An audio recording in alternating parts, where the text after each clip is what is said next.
गिरते हुए बालों का इंतहाई शाफी इलाज।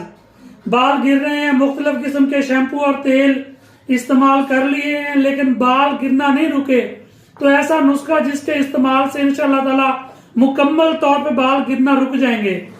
तो इंतहाई मुजरब तरीन नुस्खा नोट करें। आपने लेना है 50 ml बादाम का तेल यानी कि रोगन बादाम, और आपने 50 ml लेना है कस्टर ऑयल, इसको अरंडी या अरनौली का तेल भी कहते हैं, और आपने 25 ml लेना है कलवंजी का तेल, और आपने 100 ml लेना है नारियल यानी खोपरे का तेल। इन सारे तेलों को मिक्स करके नीम गर्म आग पर इसको गर्म कर लें, फिर इसको उतार लें। ये बालों पे लगाएं, बालों की जड़ों में लगाएं। यकीन करें इसका सिर्फ 3 से 4 मरतबा एक हफ्ते में 3 से 4 मरतबा इसका इस्तेमाल करें, इंशाअल्लाह ताला बाल गिरना रुक जाएंगे, बालों में ताकत आएगी, शाइनिंग आएगी और बाल बढ़ना भी शुरू हो जाएंगे।